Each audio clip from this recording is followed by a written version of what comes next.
Hi, I'm Phil. Welcome to Rovin's Den. Thanks so much for tuning in again. I'm thankful that you guys are spending the time to pay my channel any attention and see what I have to say. Today I'm going to bring two reviews to you from two albums that are from Rhino Hi-Fi.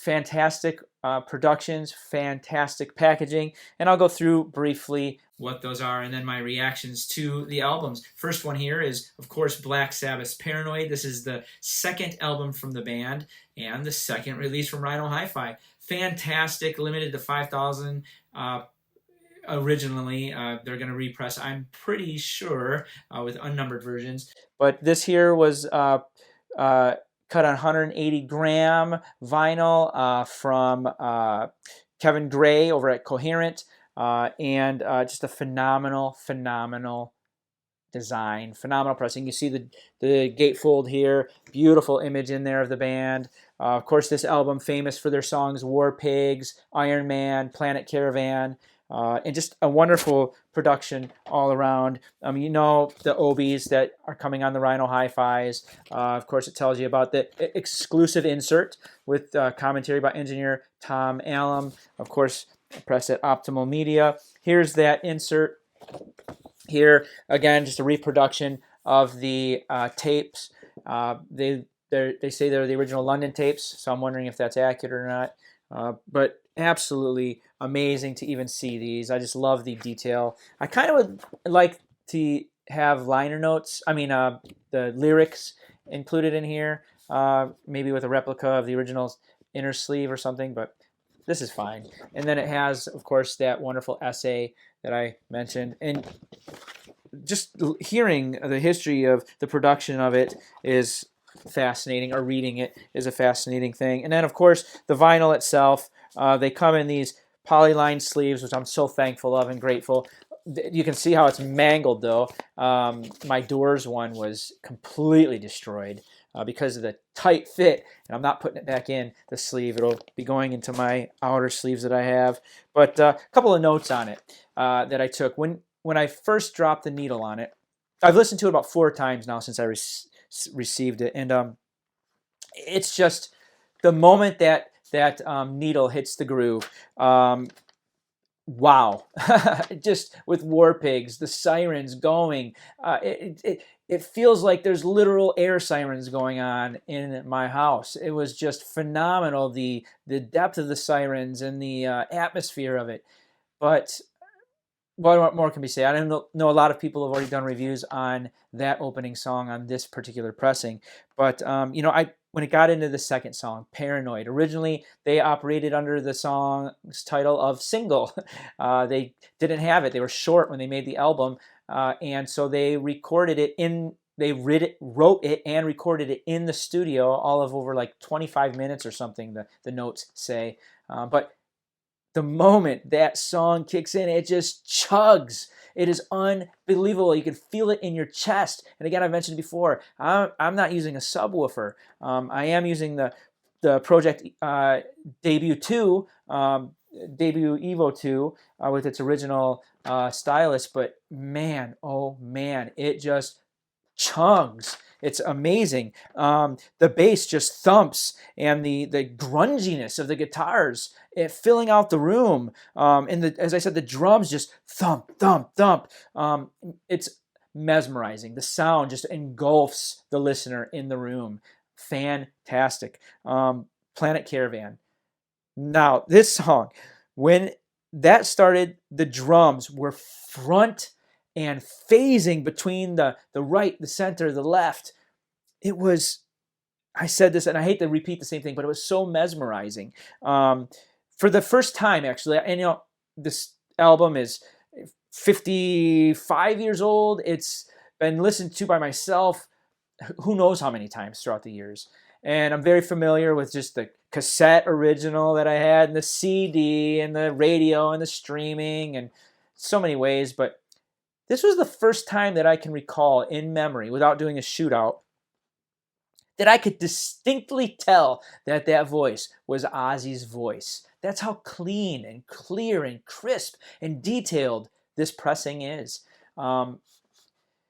Yeah, it was like drowning in the depth of this musical display on this song. It was like Prague. That's the thing I would define it as, is like Black Sabbath dipping their toe into Prague.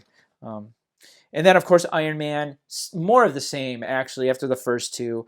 And again, not to beat the same old drum, so to speak, but again, I could really tell that that was Ozzy's voice saying, "I am Iron Man," with the accent. And it was so clear and crisp, and you could just hear the vocal distortion of Ozzy's voice. It no longer sounded just like a muffled robot to me. It's fantastic. And then those drums, the opening of those drums felt like someone was knocking on my door. Hey, little pig, let me in. The soundstage of that song alone was worth the price of admission. It was amazing. And what I have to say about this whole album, it sounds like it was recorded yesterday. Like it's a brand new band, a brand new album. That's how clean and quiet the whole album is. And I had that thing cranked, just rocking it. That's, the first side, the few of the highlights. The second side, Electric Funeral, just starts right away with that hi-hat off in the right speaker, clear and distinct, no distortion, no sibilance, and you could hear the roll-off of the cymbals, and you could hear those sticks hitting. It was just... Man, it was like listening to an actual drum set in my garage. The depth of the drums, it was... Oh, and then the wah pedal that Iommi is using. It was so clear that for the first time, and listening with intention, I knew that it was a wah pedal right away. I'm like, holy moly, mine's a Dunlop, but... I'd love to know what he was using, what kind. I didn't even think of looking that up. If you guys know, leave it in the comments. I'd like to know what he used, Iommi. But it was like his guitar was crying at the funeral. It was, yeah. It made me appreciate how good of a guitarist Tony Iommi is. Again, I'm so thankful that I've even started this channel, because I'm able to really, truly listen with intention so that I can pay attention and really appreciate all this music that I've taken for granted, I guess, throughout the years. And one thing that became so prevalent to me on this pressing, I can't explain. I can't explain. Oh, the Scorpions. Come on, man. Someone do a HiFi of the Scorpions. But I realized what a great jazz band Black Sabbath is. The Hand of Doom. It is just through and through a jazz rock performance. It tickles your senses in a way that I don't think I've experienced with this album before. It was just fantastic. And it doesn't stop. I mean, when we close out Fairies Wear Boots, again, like, yeah, it's like fairies sprinkled their fairy dust on this thing. I don't know what kind of magic is being put onto this thing by Kevin Gray, but it's amazing. So that leads me into my second Rhino Hi-Fi release, and that is, of course, another favorite of mine, Alice Cooper, love it to death. This is their third album, but their first major, and completely changing their sound to become who they became and who Alice Cooper is today. Again, one of my favorite bands. I just love these guys, these Motor City Mayhems. There's so many great bands that came from Detroit. It's amazing, and no matter what you think about people and whatnot, the music itself for all these different bands and artists that have come through, Motown and rock, and even up today with Jack White and all that he's done for that city, fantastic, really. But this album, again, just a beautiful haunting gatefold, and later you'd see this similar image on another Alice Cooper album, but you can see here just how beautiful this is. Of course, the songs that they're famous for on this album, I'm 18, #1 single. In fact, I think it said in the notes that they recorded that and released it as a single before the actual album was finished, just to kind of test the waters and see how receptive it would be. And obviously we know the story of that. Gosh, oh, my favorite song on here, and I'll get to that when I talk about the actual sound, but that's that. Again, limited to 5,000, still available, sadly. This here is the Obi. Again, you just see 180-gram vinyl, Kevin Gray at Coherent. Both copies, by the way, completely flat. Thank you. I'm getting tired of buying even used stuff. I'm learning I'm gonna have to make a video on what to look for when you're buying used records, because as I'm learning, and yes, I don't need a tax from my viewers because I am learning. I'm doing this because I'm learning and giving you my knowledge along the way. But anyways, Bob Ezrin has the commentary in here, and it's another great read. I'll show that to you again, the box. Here you can see side 2, I believe, and then here's side 1. And I just love, this is all that the behind the curtain type stuff that's fascinating to learn more and helps you appreciate more. And then of course the essay that's there. So again, just a wonderful, wonderful read. And I've listened to this a couple of times as well. And all I can say is play it loud. Man, play it loud. The sound stage on this is just, again, engulfing. I don't know. There's some juju juice going on in this thing, but the guitar is separate and clear on that opening track, and which was Caught in a Dream, right? Yeah, and then you have where am I? I'm on the wrong side here of my notes, but I'll go in the way I did when I heard that. Long Way to Go. Oh man, the harmony of the vocals and the depth is like quicksand. It just sucks you in and draws you in, and the lyrics are just powerful, and the bass line, the grooves, man. The hi-hat, super clear, and again, the piano, so distinct. So you could hear the fingers on the keys and the depth of it. Amazing. But my favorite song, I know 18 is like their staple, but it has got to be Black Juju. Those drums, it's like you just were dropped into some festival and you are the main focus, and they're celebrating your visiting. I don't know, it's just you can hear the hands on the drums, and slowly from the right you hear the second set come in, and then you hear from the back, way in the back, you hear the organ. It's like it's on wheels, like on a dolly, and moving towards the listener. It's just amazing because it pushes past the drums and breaks through that wall, that invisible wall. And the guitar on this song, you can hear that pick hitting the strings, or fingernails, I don't know. And as I said, those drums just really fill out the room.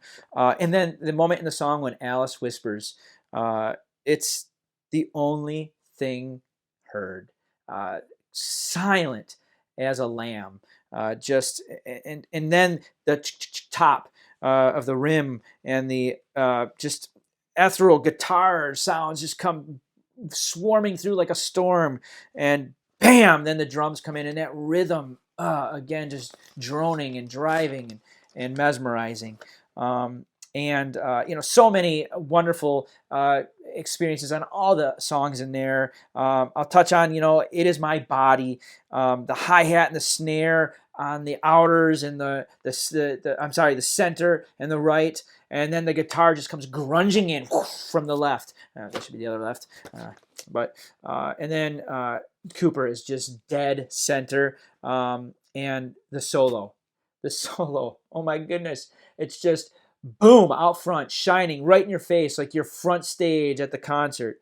And of course, the harmony is just mesmerizing.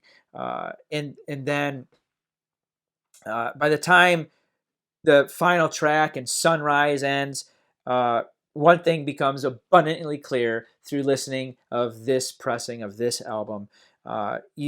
don't have to be a fan of Alice Cooper to enjoy this music. It is beyond, Alice and the band, and it's defining of who they became and what they represented to rock in the 70s, and how they really just set a bar. you know, yeah. You don't have to be a fan of the band. You just have to be a fan of rock music, because that's what it is. It's a rock record that just truly rocks the house. It's full of depth, full of balance. It's completely atmospheric. It's ethereal. It's just surrounding and picks you up and wraps you in this pixie dust. It's magical.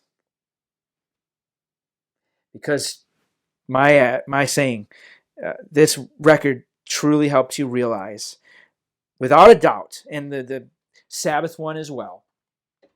And it's funny how I think of it being so magical, and fairies wear boots, closing that one out, and it just solidifies, and you know it, that there's magic in the grooves.